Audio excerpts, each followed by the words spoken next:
Hola, bienvenido a nuestra clase de artística. El día de hoy vamos a aprender cómo los artistas elaboran pinturas u obras bidimensionales. Para ello, llevan a cabo algo que se llama técnica. La primera actividad que vas a realizar es escribir en tu cuaderno el concepto de técnica y bidimensional. La técnica es la manera en que se usan los distintos materiales y herramientas sobre el soporte elegido.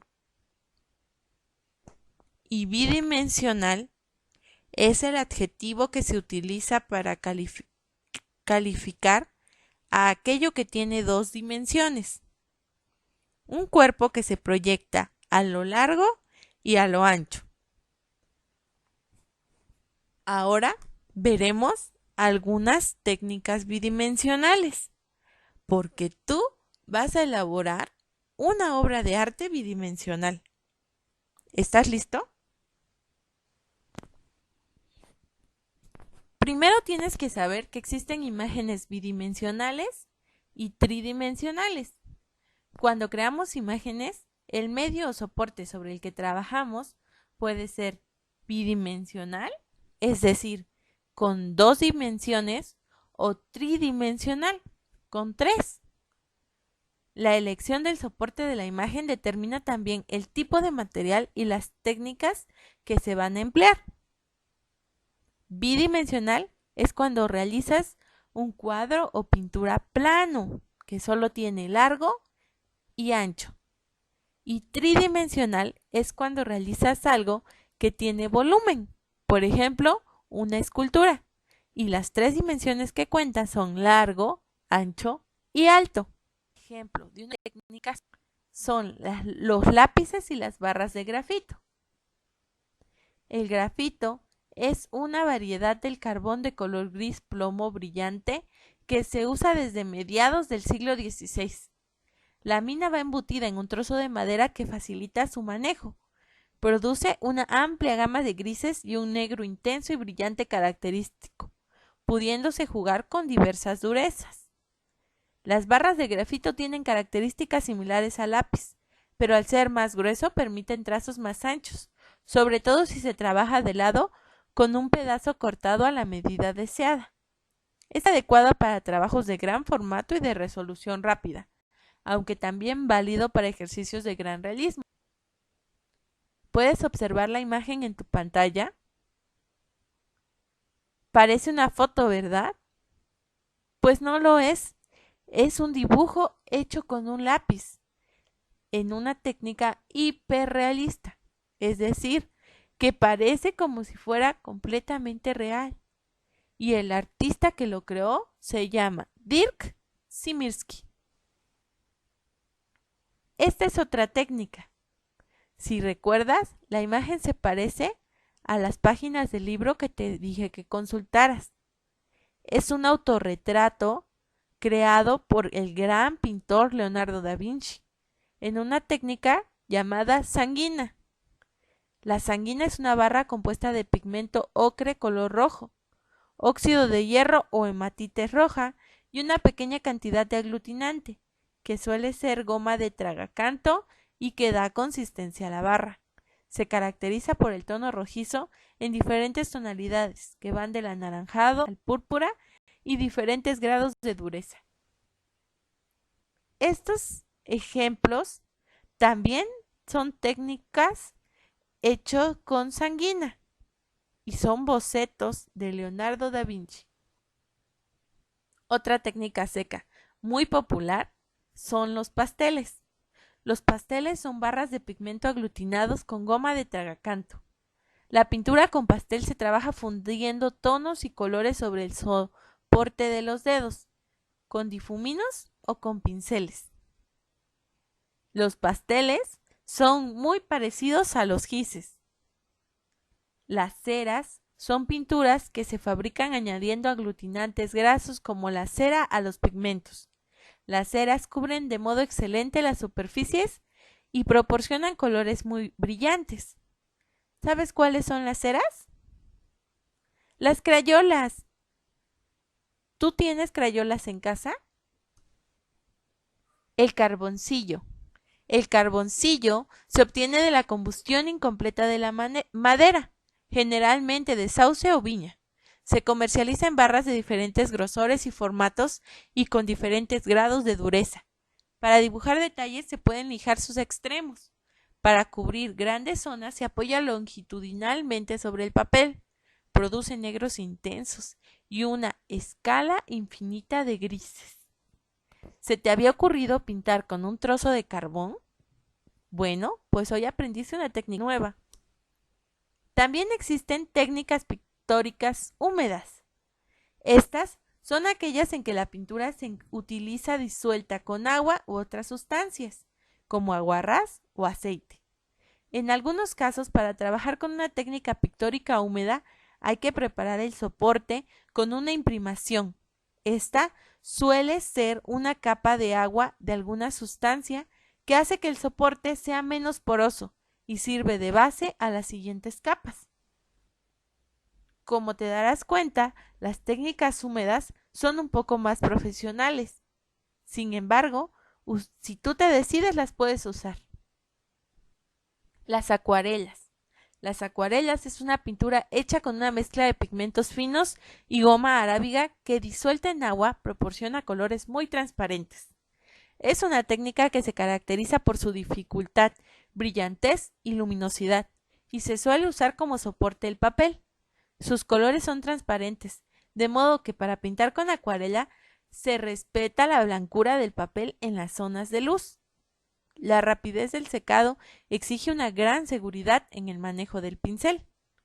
Algunas técnicas propias de la acuarela son húmedo sobre húmedo, es decir, pintas con acuarela sobre un papel un poco húmedo. Húmedo sobre seco. Pintas con tus acuarelas sobre un papel seco, pero las acuarelas están mojadas. Seco sobre seco. Las acuarelas llevan el mínimo de líquido y el papel tiene que estar completamente seco. Y finalmente el empleo de líquido para enmascarar, que es un líquido especial que le da mayor brillantez a las acuarelas. Este es un ejemplo de una pintura hecha con acuarela, del artista Miquel Barceló. Las témperas. Las témperas o guache también se diluyen con agua, pero se diferencian de las acuarelas en que el acabado de la pintura que deja es más espeso y flexible. Los colores de témperas son opacos y tienen más cuerpo que los de la acuarela porque llevan mayor cantidad de pigmento de relleno. La técnica de las témperas es muy parecido a los que usamos en el salón con las pinturas Vinci. El óleo. El óleo es un tipo de pintura grasa cuyos pigmentos se encuentran disueltos en aceite, como el de linaza. La pintura al óleo es esencialmente densa y cubriente, pero si se diluye en aceite o aguarrás, proporciona efectos de suave transparencia muy expresivos. Por otro lado, si se aplica el óleo con distinta densidad, se pueden crear diferentes texturas. Ha sido la técnica pictórica más usada por los artistas desde el siglo XV hasta mediados del siglo XX, con el surgimiento de los acrílicos. Aquí podemos ver dos ejemplos de pinturas al óleo, una hecha por Matisse y otra hecha por Van Eyck. Las mezclas de colores al óleo se pueden obtener básicamente mediante tres técnicas. Combinando directamente dos o más colores sobre la paleta para conseguir un tercero. Pintando a base de pinceladas muy próximas entre sí, con dos o más colores que crearán una mezcla óptica en la retina del espectador.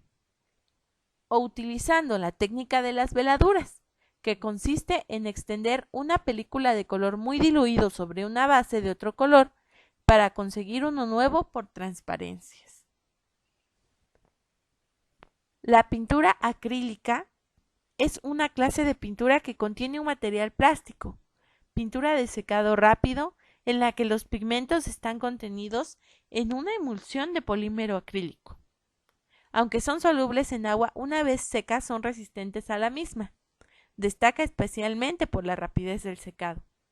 Las pinturas acrílicas datan de la primera mitad del siglo XX, y aunque estos términos suenen muy profesionales, las pinturas acrílicas son las que usamos en el salón para colorear.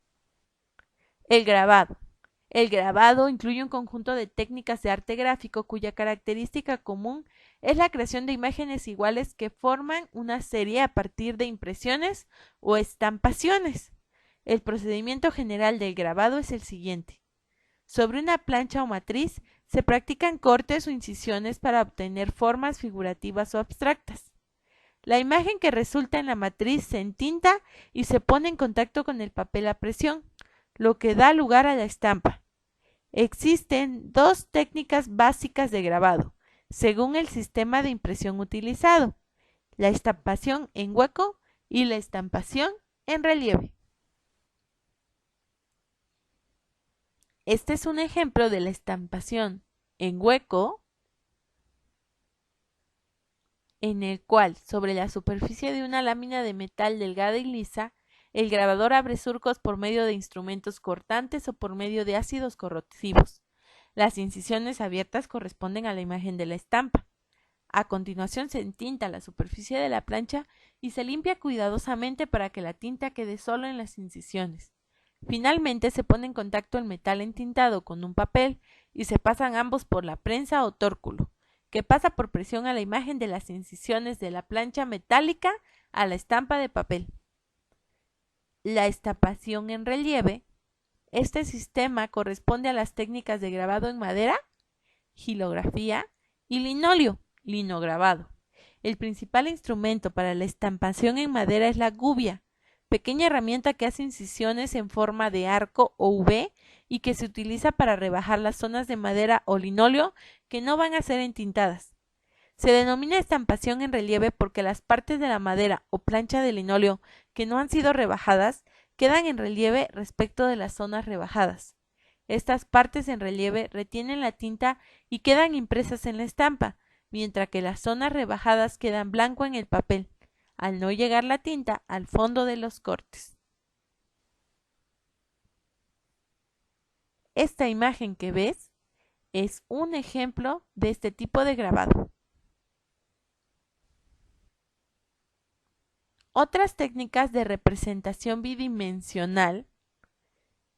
Existen actualmente técnicas de trabajo que se desarrollan gracias a los avances tecnológicos y que los artistas utilizan con fines creativos, como la reprografía, que es sacar una fotocopia, la proyección de imágenes, montajes de artes contemporáneos o proyectores de diapositivas, o la tecnología digital, que es la informática, todas aquellas obras bidimensionales que podemos hacer en una computadora.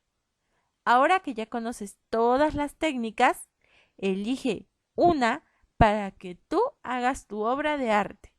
No olvides mandarme